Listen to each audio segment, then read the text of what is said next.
आमचे पोलीस हे कधीही कुठलाही उत्सव साजरा करू शकत नाहीत। ज्यावेळी संपूर्ण शहर उत्सव साजरा करत असतं त्यावेळी शहरातल्या लोकांना तो उत्सव चांगल्या प्रकारे साजरा करता यावा म्हणून आमच्या पोलिसांना 24 तास बंदोबस्तावर राहावं लागतं। यापुढेही माझी अपेक्षा हीच आहे की पुण्यासारख्या शहरामध्ये जास्तीत जास्त पोलिसांचा जो रिस्पॉन्स टाइम आहे तो कमीत कमी असावा, पोलिसांचा प्रेझेन्स हा लोकांना जाणवावा आणि कायदा आणि सुव्यवस्था चांगल्या प्रकारे राखण्यामध्ये पोलिसांनी उत्तम काम करावं। हिंदवी स्वराज्याचे सरसंस्थापक छत्रपती शिवरायांना मानाचा मुजरा करतो। भारतीय राज्यघटनेचे शिल्पकार भारतरत्न डॉक्टर बाबासाहेब आंबेडकर यांना मानवंदना अर्पित करतो।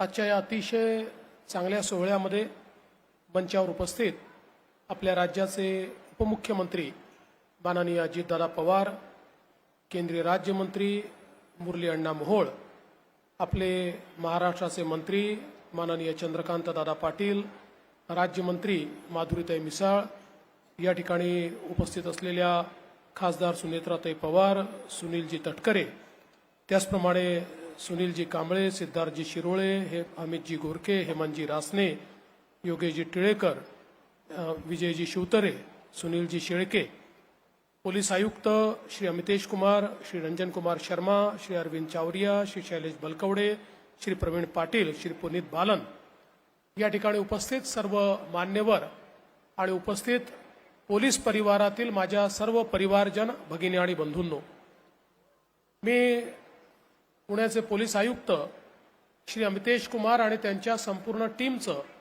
अतिशय मनापासून अभिनंदन करतो की त्यांनी एक अतिशय सुंदर असा हा कार्यक्रम या ठिकाणी आयोजित केला। आमचे पोलीस हे कधीही कुठलाही उत्सव साजरा करू शकत नाहीत। ज्यावेळी संपूर्ण शहर उत्सव साजरा करत असतं त्यावेळी शहरातल्या लोकांना तो उत्सव चांगल्या प्रकारे साजरा करता यावा म्हणून आमच्या पोलिसांना 24 तास बंदोबस्तावर राहावं लागतं।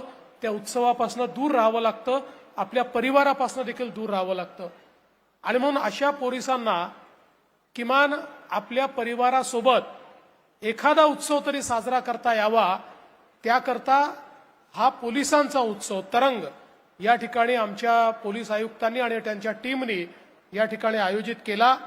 आणि अतिशय आनंदाची गोष्ट आहे की आपल्या महाराष्ट्राचे भूषण असलेले अजय अतुल यांचा कार्यक्रम या ठिकाणी आयोजित होतोय।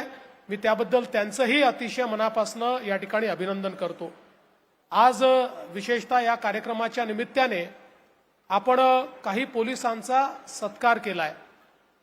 जे पोलीस उत्तम काम करतायत, अधिकारी असतील, अंमलदार असतील, ज्यांनी आपल्या स्वतःची पर्वा न करता सामान्य माणसाच्या जीवनामध्ये हास्य असलं पाहिजे, त्याला सुख मिळालं पाहिजे, त्याला अपराधापासून एक प्रकारे मुक्ती मिळाली पाहिजे म्हणून ज्यांनी उत्तम काम केलं अशा पोलिसांचा सत्कार आपण केलेला आहे। त्या सर्व पोलिसांचं मी अतिशय मनापासून अभिनंदन करतो आणि त्यांनी यापुढेही अशाच प्रकारचं चांगलं काम करत राहावं अशी अपेक्षाही व्यक्त करतो। आपल्याला कल्पना आहे की पुणे हे महाराष्ट्रातलं एक अत्यंत महत्त्वाचं शहर आहे, किंबहुना एक प्रकारे हे आंतरराष्ट्रीय शहर आहे। जगाच्या पाठीवरची सर्व मंडळी पुण्यामध्ये येत असतात कारण हे महाराष्ट्राचं मॅन्युफॅक्चरिंग हब आहे, टेक्नॉलॉजी हब आहे आणि म्हणून अशा या पुण्यामध्ये कायदा आणि सुव्यवस्था राखणं, ट्रॅफिकचं नीट या ठिकाणी पालन झालं पाहिजे, लोकांना न्याय मिळाला पाहिजे, कुठल्याही प्रकारचा अपराध घडल्यानंतर अपराध्यांना शिक्षा झाली पाहिजे, या गोष्टीवर प्रचंड भर हा आपण पुणे पोलिसांच्या माध्यमातून देत असतो। आणि मला आनंद आहे की पुणे पोलिसांनी गेल्या काही वर्षामध्ये अतिशय नेत्रदीपक अशा प्रकारची कामगिरी केलेली आहे। अनेक गंभीर घटना घडल्या पण त्या घटनांना रिस्पॉन्स देखील पुणे पोलिसांनी चांगल्या प्रकारे दिलेला आहे। त्या घटनांचा उलगडा झालेला आहे, आरोपींना त्या ठिकाणी जेरबंद करण्यात आला आहे, शिक्षा मिळते। मला असं वाटतं की हे अधिक महत्त्वाचं आहे। यापुढेही माझी अपेक्षा हीच आहे की पुण्यासारख्या शहरामध्ये जास्तीत जास्त पोलिसांचा जो रिस्पॉन्स टाइम आहे तो कमीत कमी असावा, पोलिसांचा प्रेझेन्स हा लोकांना जाणवावा आणि कायदा आणि सुव्यवस्था चांगल्या प्रकारे राखण्यामध्ये पोलिसांनी उत्तम काम करावं.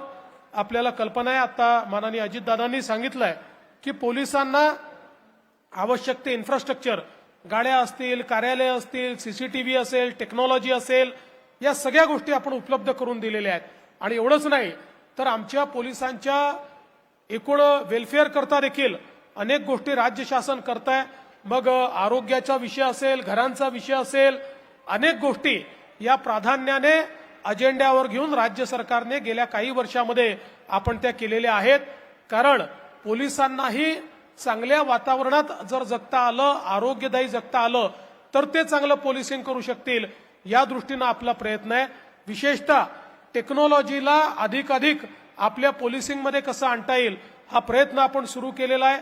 देशातला सगळ्यात चांगला प्लॅटफॉर्म, सायबर प्लॅटफॉर्म हा महाराष्ट्राने तयार केलेला आहे. नुकतंच आपल्याला 1945 नावाचा नंबर हा केंद्र सरकारने असाइन केलाय. आणि कोणीही या नंबरवर फोन करून एखाद्या सायबर क्राईमच्या संदर्भात, आयडेंटिटी थेफ्टच्या संदर्भात किंवा एखाद्या ज्याला आपण म्हणू शकतो बँकेच्या एखाद्या क्राईमच्या संदर्भात जर माहिती दिली तर तात्काळ त्याच्यावर कारवाई करून 24 तासाच्या आत त्याचा रिपोर्ट हा ज्याने रिपोर्ट केलेला त्याला मिळेल. अशा प्रकारची व्यवस्था देखील आपण राज्य शासनाच्या वतीनं या ठिकाणी तयार केलेली आहे. त्यामुळे मला विश्वास आहे की येत्या काळामध्येही अत्यंत चांगल्या प्रकारे सामान्य माणसाला दिलासा देण्याचं काम हे आपल्या पोलिसांच्या माध्यमातून होईल. मी पुन्हा एकदा आमच्या पोलिसांना मनापासून शुभेच्छा देतो, पुढे युनिटला मनापासून शुभेच्छा देतो. आणि दादांनी सांगितलं त्याप्रमाणे आता सुरांमध्ये असुराचं काम मला करायचं नाहीये. त्यामुळे यापेक्षा अधिक न बोलता आपल्या सर्वांना शुभेच्छा देऊन माझं बोलणं संपवतो. जय हिंद, जय महाराष्ट्र.